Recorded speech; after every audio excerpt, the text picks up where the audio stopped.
2025 is looking stacked for the UFC. We're starting off the year with a stacked fight night headlined by Mackenzie Dern versus Amanda Ribas in the Apex. I'm just kidding, but that actually is the first event of the year, which is a disgrace. Horrible fight. I think they have Chris Curtis and Roman Kopylov in the co-main, which is solid, but just a horrible card. UFC 311 is looking stacked though, which is good. But regardless, let's get into the most anticipated fights for 2025. There are a lot of big fights. Not all of these will happen probably, but some of them I do believe will. The number one, the biggest fight the UFC could possibly make for the title, Jon Jones, Tom Aspinall. This would be the biggest fight since McGregor-Poirier, the trilogy. It would be the biggest heavyweight fight ever, one of the biggest fights ever. Jon Jones' hardest test to date, other than, Dominic Reyes, who, had a close fight with Anthony Smith up until the second round. But still, it's going to be the GOAT versus the most dangerous fighter in the UFC with the quickest fight time. Tons of beef, crazy build-up, ducking allegations. Jon Jones not wanting this fight has made it even more bigger. If they would have made this a year or two ago, it wouldn't have been as big. Even if they would have made it in November, it wouldn't have been as big. How I think that this is going to go. So I made these slides before UFC 310. So now it's a little bit interesting because the UFC heavyweight division is fucked, especially after the robbery of Ciryl Gane versus Volkov, where you cannot give Ciryl Gane a title shot after that. You just can't. Volkov, you can't give him really a title shot after that either, because I think that both of them would get smoked by Tom Aspinall or Jon Jones. For a little bit, I thought Ciryl Gane could maybe make it somewhat competitive with Aspinall. I think he gets finished within the first few minutes after that performance. And you can't really give Volkov a title shot. And what, if Almeida beats Spivak, you give him a title shot, I guess? But again, it just doesn't really make sense. Pereira needs to fight Ankalaev. This is the only fight you could possibly make, which is very good for Jon Jones because he's probably going to get paid a shit ton of money. How I think that this is going to go, I think Jon Jones will stall out. Originally, I thought that he was going to say, have Jon Jones or Tom Aspinall fight Ciryl Gane, vacate the belt, and then they end up fighting MSG November 2025. Now, I'm not sure when it happens, maybe just Las Vegas somewhere, maybe in the summer. But regardless, if this happens, I think it's like 50-50 whether it happens. It would be one of the biggest fights ever. Early prediction for this fight, I have Tom Aspinall by a first round TKO. I know people will say, oh, Jon Jones, he has a granite chin. But it's like guys like Jose Aldo, Conor McGregor, Max Holloway against Ilia Topuria. And I think this fight, there's just a level of power and just physicality where it's just too much, where your chin, you're still a human being at the end of the day.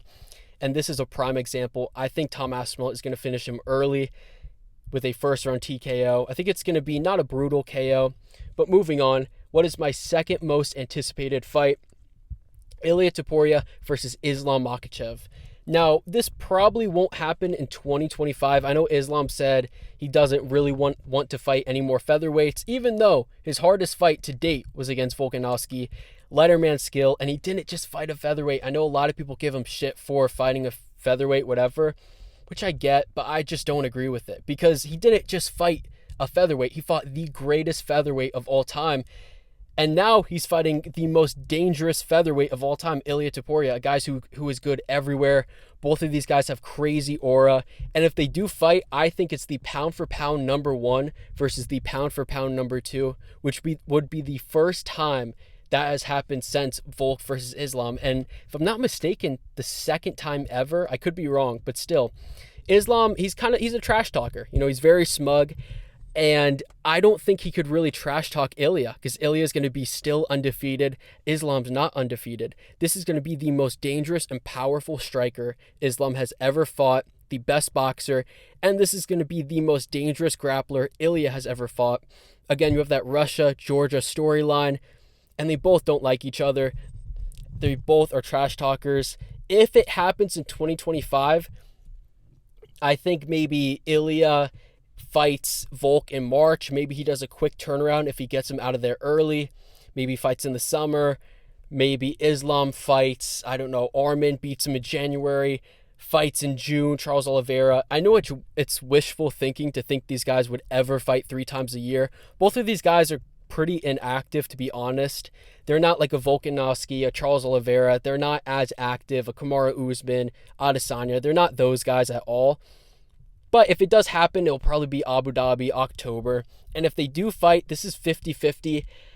I know it's very stupid to pick against the Dagestanis, but I just think Ilia's power is just something we haven't seen in the lighter divisions before.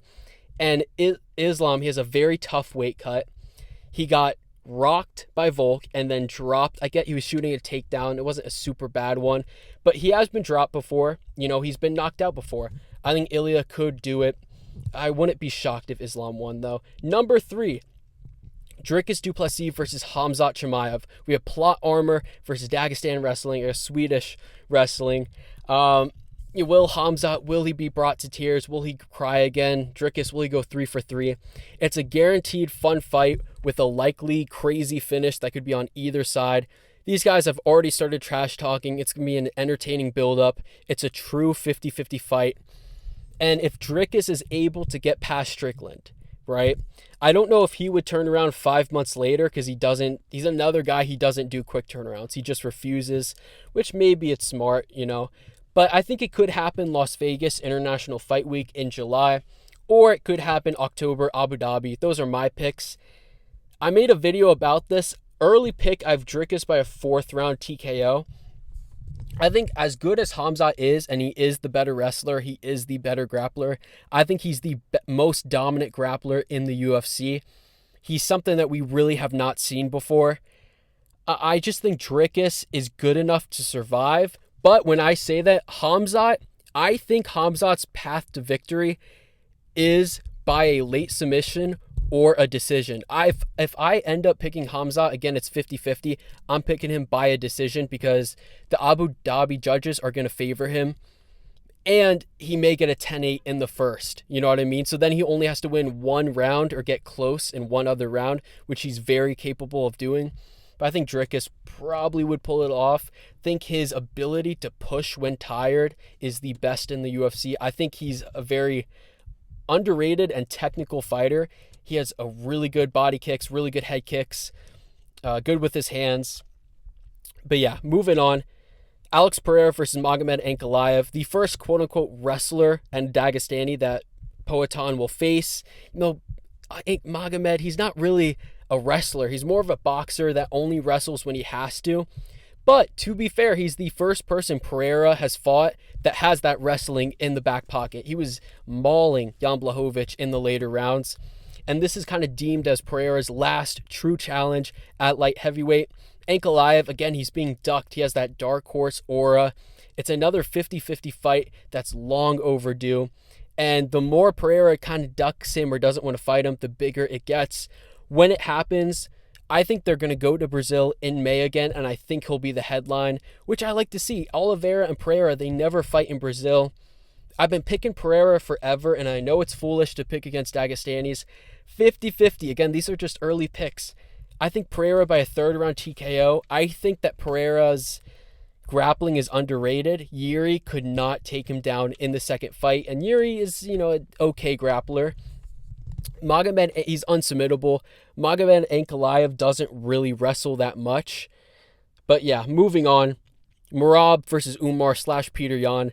Again, this was just announced January 11th, UFC 311, Los Angeles. The ducking allegations have made this, again, even bigger. Russia-Georgia storyline. These guys don't like each other. The bantamweight GOAT versus Khabib's cousin. The grappling exchanges, they should be fun. A ton of beef. They were going crazy at the press conference. Merab, you could tell, hates him, and Umar does not like him either. Merab just got into a fight with a fan that was apparently friends with Umar, something along those lines, who's a fan of that type of fighter, I guess you could say. Early pick, I'm going to go with Umar by a decision. I do like Merab, even though he's on EPO and a lot of people think I hate him. I like Merab. Umar's cool too. He's underrated on the feet.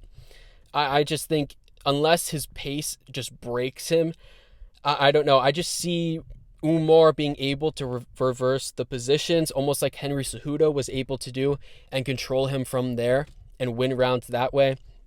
Very close fight. Moving on. Other fights that aren't for the title that I'm excited for. Max Holloway's next fight, guaranteed fun fight. He's a top 10 fighter of all time, and every single fight now is a legacy fight. He's going to be fighting big names.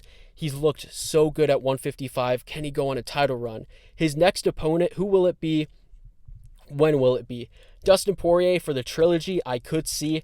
Hot take, I thought Max Holloway, I haven't rewatched it in a while. I thought he beat Dustin Poirier in the trilogy, or the rematch. He took it on short notice. One judge had it 49-46 DP, which is crazy.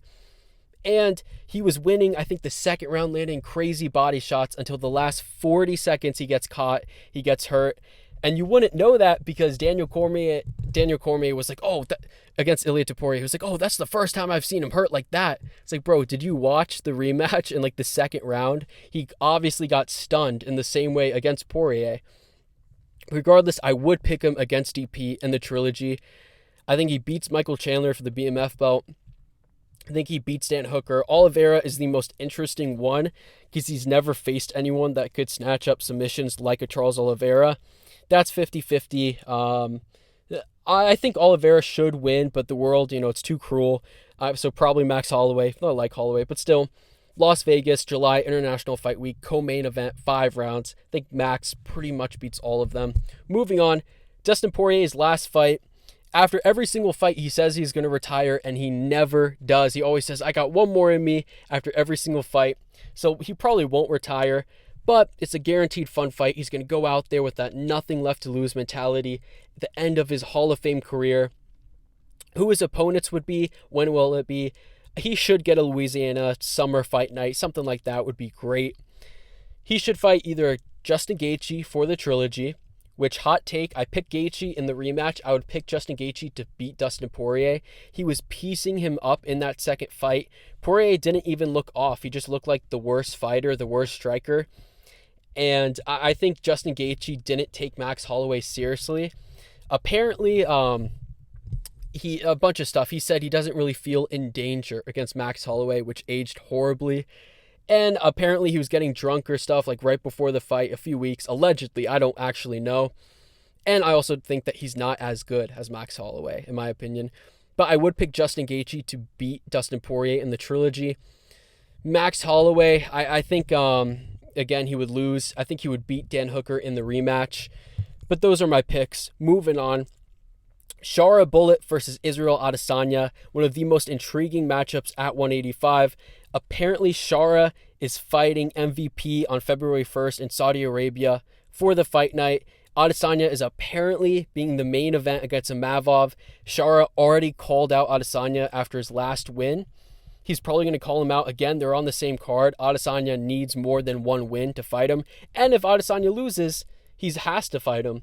Both are fighting, again, same card. Shara could be top 5 with this win, which would be crazy. The UFC wants to push Shara. They're not going to give him a wrestler. They're going to give him a striker. And I think this makes sense. Kind of the same style, sort of. Location, Saudi Arabia, fight night again. I could see that. Early pick, I have Izzy by a decision. I think that Adesanya has much better cardio. He has a good chin, and he fixed his boxing problem against DDP. Even though he lost that fight, that was the best I have ever seen Israel Adesanya, maybe except for that Whitaker first fight, but still really excited for that fight and very possible. Moving on, the striker versus striker fights at 170. Guaranteed highlight reel KOs, up-and-comers versus up-and-comers, title implications. I'm talking about JDM, Protez, Morales, Ian Gary, Leon Edwards, Wonderboy, MVP. All these guys are great strikers, and matching them up against each other, it's pretty much a guaranteed fun fight, except for, maybe, not always, because Ian Gary, MVP, sucked. Wonderboy, he sometimes stinks it up, same with Leon Edwards, but still, the up-and-comers, a lot of fun fights, and I'm curious who could go the farthest between all of them. Carlos Protez versus JDM would be crazy. But yeah, moving on. Contender versus contender fights at 155. Joe Alvarez, BSD, Ruffy, Fazeev, Jalen Turner, they all need fights. There's a million combinations for all of these, and they're all fun fights. I know Ruffy called out BSD. That would be great.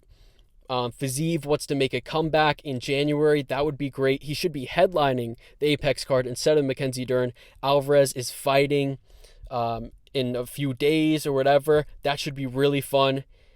But yeah, all of these are fun, and they're all like coin flip fights. Moving on, grappling at 185, Ken Hernandez, can he make a title run?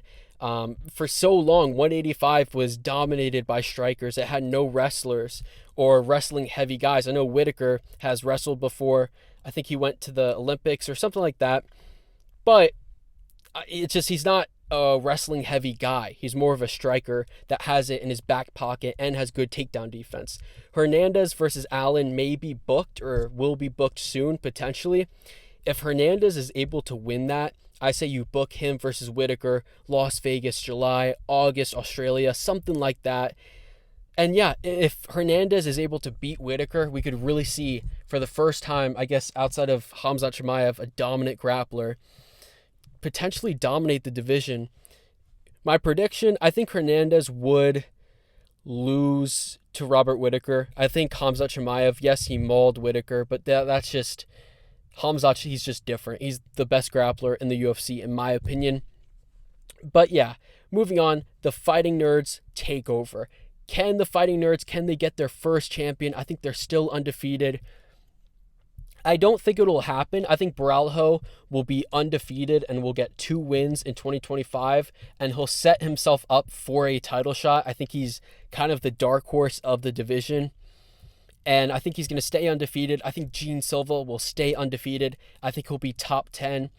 Ruffy, I think he'll stay undefeated. I don't think he's the best one, as people say. But I think he'll stay undefeated. I think he'll crack the top 15, maybe top 11, something like that. Prates, I think he'll stay undefeated. Maybe, but JDM, it's a tough fight. I think regardless, he'll be in the top 10. Brazil, I think the female fighter who just beat Molly McCann. I don't know if she's a fighting nerd. I think she is. She probably will stay undefeated. Probably will crack the top 15, top 10. But those are all of my predictions and all of my picks, my most anticipated fights. Let me know which fight you're most excited for. Of my early predictions, what do you disagree with? Why do you disagree with it? That is it for me. And yeah.